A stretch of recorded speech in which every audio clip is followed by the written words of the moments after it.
Coucou les filles, aujourd'hui je viens vous faire une vidéo sur le dernier fond de teint de chez Yves Saint Laurent. Donc c'est le teint encre de peau. Donc je ne l'ai pas acheté parce qu'il a un certain coût, mais je voulais absolument le tester. Donc j'ai demandé un échantillon chez Douglas. Il y a marqué Nocibé parce que Douglas devient Nocibé. Voilà, donc j'ai pris la teinte BD50. J'ai un teint franchement affreux. J'ai une imperfection. Enfin bon, voilà, il va falloir planquer tout ça. Donc, on va tester ce fameux fond de teint miracle. Uniquement prendre ce qu'il y a dans le capuchon. Je pense que ça devrait suffire. Je vais appliquer ça avec mon pinceau de chez Sigma. C'est le F80. Et je viens prélever la matière et l'appliquer sur la peau.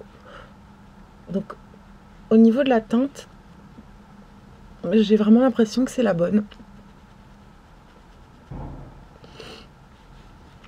BD50. Ni trop foncé, ni trop clair. Il y a une petite, un léger parfum sur ce fond de teint qui n'est pas désagréable. Ça reste très frais, très doux. Moi, très facile à travailler. Il s'étire complètement. Donc ça, il n'y a pas de souci. J'ai vraiment pas pris grand chose. En plus, vraiment, ce qu'il y avait dans le bouchon, il m'en reste encore légèrement. Ouais, je vais venir prélever. On va finir ce qu'il y a dans le bouchon. Hop. Et voilà le travail. Alors, déjà, première impression de loin, il m'a unifié le teint, donc c'est très bien, il fait son boulot. Je n'ai pas l'impression de porter un fond de teint. Vraiment, j'ai la peau complètement souple, aérée, donc ça c'est plutôt positif. Petit point négatif au premier abord, c'est que au niveau de la couvrance, c'est pas une couvrance totale, ce n'est pas une couvrance très très forte. La preuve, c'est que donc on voit encore mes imperfections, c'est-à-dire la rougeur. Écoutez, il est plutôt bluffant, j'ai envie de dire. J'ai pas du tout d'effet matière sur la peau. C'est bizarre parce que on voit vraiment que mon teint est unifié. Comme s'il y avait une espèce de couche un petit peu en transparence sur mon visage, mais lorsque je me rapproche de près, il n'y a pas du tout d'effet matière. Donc ça, c'est franchement un point très très positif. Je suis assez bluffée, c'est vrai que je ne m'attendais pas du tout à ce genre de résultat. En tout cas pour l'effet d'ensemble, il est plutôt correct pour un fond de teint invisible. Il fait vraiment son job, j'ai envie de dire. Il est couvrant, unifiant et invisible à la fois. Donc pour le coup, c'est plutôt positif. À voir le restant de la journée. Voilà, donc bon, à savoir que moi, voilà, j'ai quand même quelques imperfections, donc je ne vais pas laisser mon teint de la sorte. Je vais essayer de planquer un petit peu plus mes défauts. Donc à retester une prochaine fois pour pouvoir vraiment vous donner un avis objectif sur ce donc, écoutez, là je vais appliquer mon anti-cerne et aujourd'hui je vais utiliser le Full Cover de Make Up Forever en teinte 6. Voilà, donc c'est une crème de camouflage extrême. Moi je m'en sers pour planquer mes imperfections ainsi que mes cernes. Et comme vous pouvez le constater, la teinte est beaucoup trop claire pour moi. C'est complètement... Donc là je viens fait exprès également. Je vais poudrer tout ça avec mon Studio MAC en NC30, poudre compacte. Je viens prendre un pinceau pour cet effet, donc ce sera le Setting Brush de chez Real Technique. Je prélève ma matière et je poudre mon anti-cerne.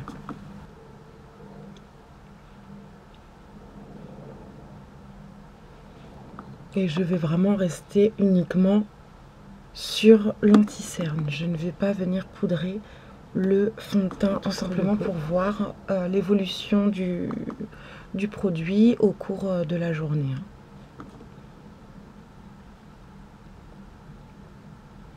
Donc ici je poudre un max les cernes et également mes petites rougeurs ici.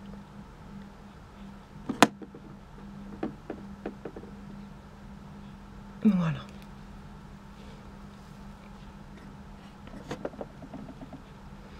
Sinon au niveau du toucher, j'ai pas parlé du toucher, mais écoutez, j'ai la peau assez douce. Est-ce que c'est le fond de teint ou est-ce que c'est pas ma routine soin visage? Je ne sais pas. En tout cas, j'ai pas l'impression de porter quoi que ce soit et j'ai la peau assez douce, assez veloutée, donc c'est plutôt agréable. À voir l'évolution. Donc pour le teint, je vais en rester là. Je vais appliquer mon blush aujourd'hui de chez Kiko. Voilà. Donc je l'applique avec mon Kabuki ELF. C'est un vieux rose avec des irisés dorés. Il est vraiment très joli. Il est plutôt foncé. Et ces blushs sont assez pigmentés chez Kiko. Ils sont vraiment pas chers. Donc là, je viens re-rougir mon bouton. C'est génial. Donc à replanquer.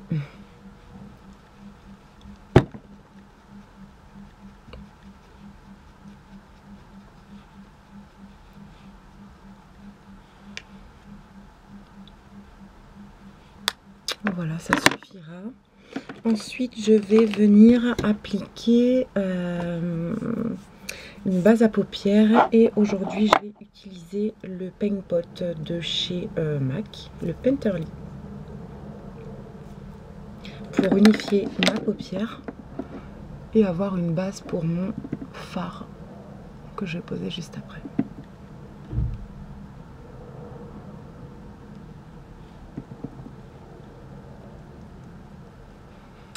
Donc, à savoir que je vais accentuer mon maquillage uniquement sur la bouche. Donc, on va jouer soft au niveau des yeux, quelque chose de clair, d'assez naturel, d'assez nude. Et mettre tout l'accent sur la bouche puisque j'ai acheté de nouveaux rouges à lèvres et que j'ai qu'une envie, c'est de les essayer. Donc c'est ce que je vais faire à présent. De toute façon, je vous fais un haul juste après avec tous mes achats. Voilà, donc je vais essayer de me dépêcher pour mon maquillage. C'était franchement pas du tout préparé. Je pensais juste vous présenter le fond de teint encre de peau, mais je vous avoue, je suis assez à l'aise aujourd'hui devant la caméra. Donc j'ai envie de faire ça avec vous. Voilà. Alors, je vais appliquer un fard à paupières beige, j'ai pas mes mots, beige mat. Donc ce sera le brûlé de chez MAC, celui-ci. Je l'applique sur quasiment l'ensemble de ma paupière, c'est-à-dire sous le sourcil. Et également sur la paupière mobile. Voilà, donc je l'ai appliqué avec ce pinceau biseauté de chez Sigma. Là, j'ai donc appliqué mon fard brûlé sur quasiment toute la paupière. Je vais venir travailler le creux de ma paupière avec un pinceau comme ceci de chez Real Techniques. C'est le Base Shadow Brush. Je vais travailler donc le creux. Et aujourd'hui, je vais appliquer ce fard de chez MAC. Donc c'est une espèce de camel, très joli.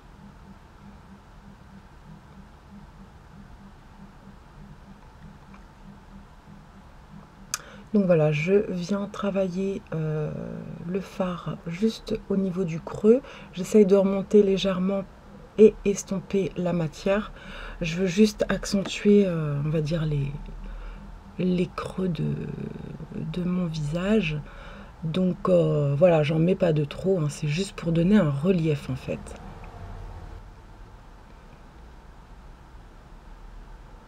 Quelque chose d'assez léger.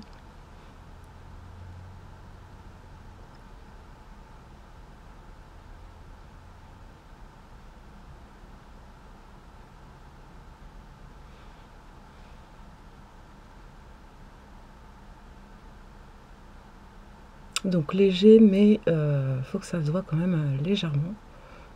Sinon, ça sert à rien. Je vais venir travailler mes sourcils. Je vais travailler mes sourcils avec le numéro 25, le Aqua Brow correcteur sourcil waterproof de chez Make Up Forever. Je viens prendre mon pinceau à sourcils de chez Nocibé, donc pinceau biseauté comme ceci. Je viens prélever ma matière directement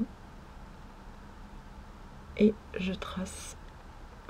Donc je travaille cette matière plutôt grossièrement dans un premier temps. Enfin grossièrement. Disons que je ne vais pas vraiment dans la précision pour le moment. Je cherche juste à ombrer les trous. Et donner une forme à mon sourcil. C'est une catastrophe en ce moment les sourcils. Je n'arrive pas du tout à les travailler. Disons que je les laisse pousser pour pouvoir éventuellement faire un maquillage semi-permanent par la suite. Le problème c'est que je les laisse pousser, ça pousse un petit peu dans tous les sens et que j'arrive absolument pas à leur donner une forme correcte, qui me convienne en tout cas. Bref, je viens prendre le numéro 2 de chez Kiko, crayon à sourcils avec double embout, donc brosse et crayon. Je prends la brosse et je viens estomper la matière, hein, qu'il n'y ait pas des espèces de pâté, que ce soit un petit peu homogène au niveau du sourcil. Voilà, c'est suffisant. Ensuite, je prends donc la partie crayon et je viens redessiner un petit peu plus précisément au niveau du sourcil. Donc il y a des trous par là, je viens les combler. Et je viens travailler vraiment au niveau de la courbe du sourcil, j'accentue un petit peu plus que en tête, hein. Pareil de l'autre côté, je viens combler les trous. J'accentue légèrement pour ma ligne, hein, ma courbe.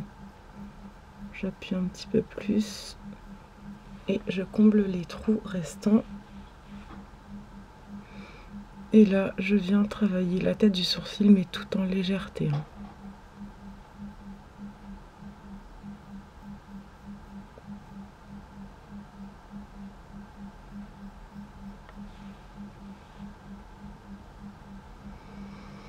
Donc j'essaye d'avoir une symétrie, ce qui n'est pas évident du tout.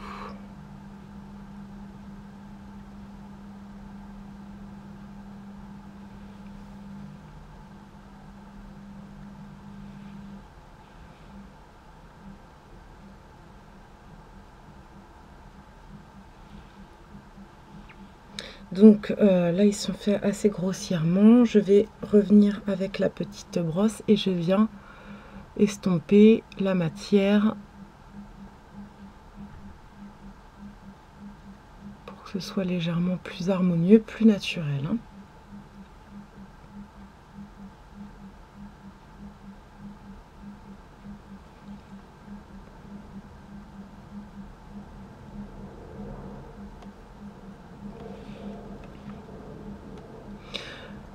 Bon, ça m'a l'air assez correct.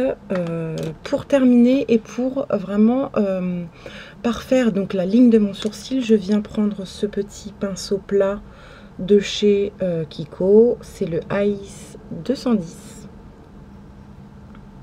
Je vois rien. Voilà, donc des pinceaux plats comme ça, hein, vous en trouvez un petit peu partout. Je viens prendre un correcteur, celui-ci c'est le NC20 de chez MAC, mais peu importe le correcteur, du moment qu'il soit assez clair. Je prélève la matière comme ceci et je viens vraiment redessiner le dessous de mon sourcil.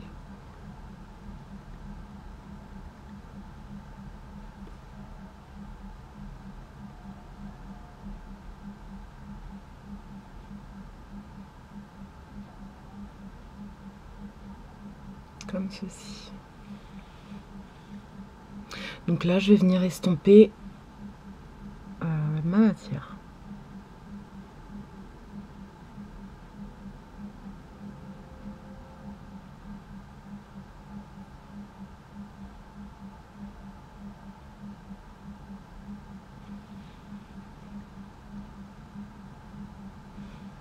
Et je reste vraiment située au niveau du bas du sourcil. Je ne vais pas toucher en haut. Il y a des filles qui le font. Bon, ça reste assez joli sur elles. Mais sur moi, je n'aime pas trop l'effet que ça fait. Trop travaillé. Je trouve que déjà la ligne du bas, c'est largement suffisant.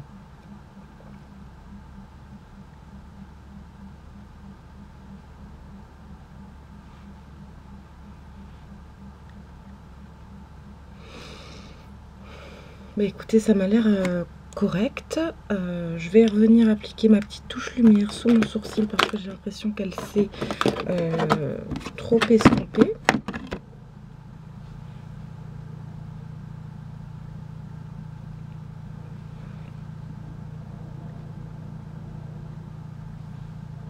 Voilà. Je vais venir appliquer dans ma muqueuse un crayon clair, donc ce sera le Eye Bright de chez Benefit.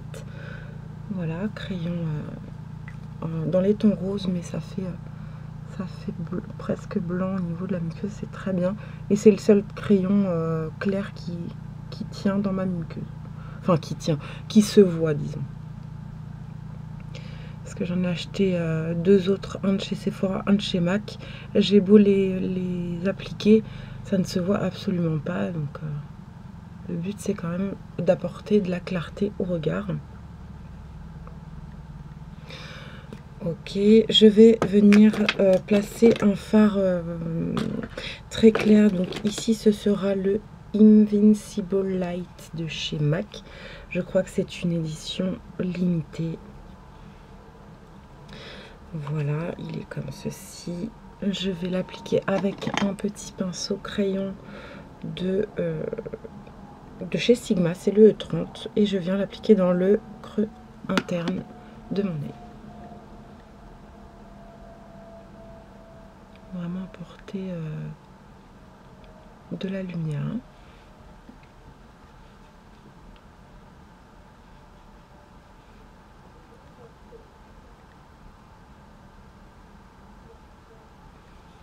Comme ceci. Et je vais venir travailler un trait de liner. Alors, je vais prendre un pinceau biseauté comme ça de chez Sigma. C'est le E65, hein, mais vous en trouvez pareil partout. Je vais venir prendre une palette Slick. Ce sera la Primer palette qui se présente comme ceci. Donc ce ne sont que des bases de fard à paupières crème, je dirais. Je prends le noir tout simplement et je vais venir tracer un trait de liner. Donc une fois la primer posée, je viens prendre un fard noir. Donc ici c'est le Carbone de chez MAC.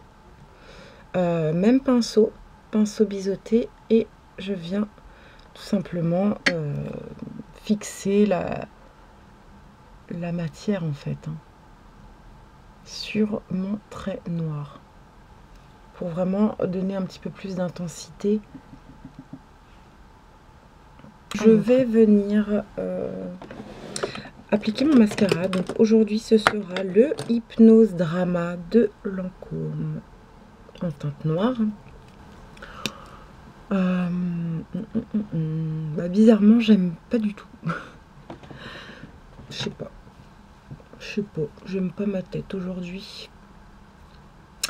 Bah écoutez, je vais réappliquer un petit peu de blush parce que j'ai l'impression qu'il s'est barré tout simplement. Qu'est-ce que j'ai mis tout à l'heure comme blush? Ah oui, c'était le 111 de chez Kiko. Voilà. Donc j'accentue un petit peu le bombé des pommettes. Comme ceci.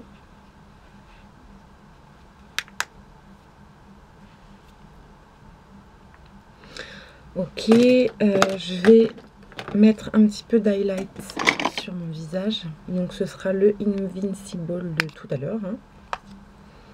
Je prends un pinceau de chez Real Technique. C'est le même que celui avec lequel j'ai appliqué ma poudre sous les yeux. Sauf que là, je m'en sers... c'en est un autre et je m'en sers uniquement pour l'highlight. Donc je viens placer mon highlight au niveau de l'arrêt du nez. Légèrement. Au niveau du haut des pommettes. Légèrement.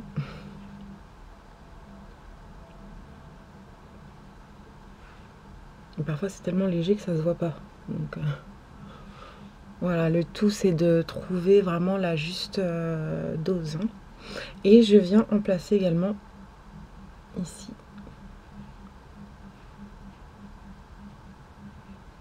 Voilà, et ici. Voilà, sur les points de lumière de mon visage. Ça devrait suffire. Bah écoutez, j'ai plus qu'à mettre mon rouge à lèvres. Là, j'ai envie de mettre le Diva dans un premier temps. Je viens prendre un crayon à lèvres à peu près de la même couleur. Ce sera le 309 de chez Kiko. Je viens dessiner mon contour des lèvres comme ceci, très grossièrement. Et je viens appliquer mon rouge à lèvres directement au raisin. C'est pas du tout la même couleur. C'est pas grave, ça va se fondre.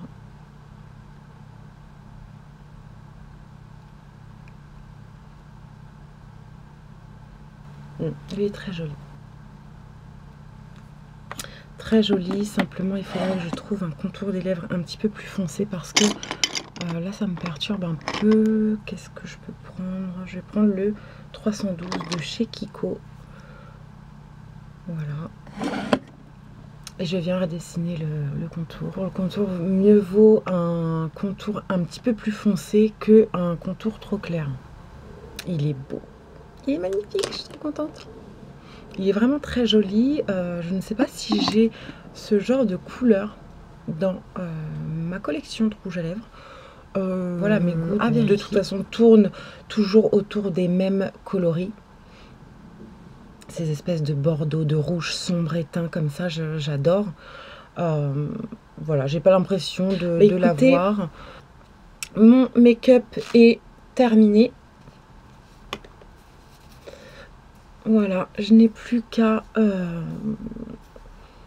mettre quelques petits accessoires, voilà, bijoux, etc. Dites-moi si oui ou non ça vous plaît. J'attends vos commentaires avec impatience. Et voilà, très gros bisous. À la prochaine.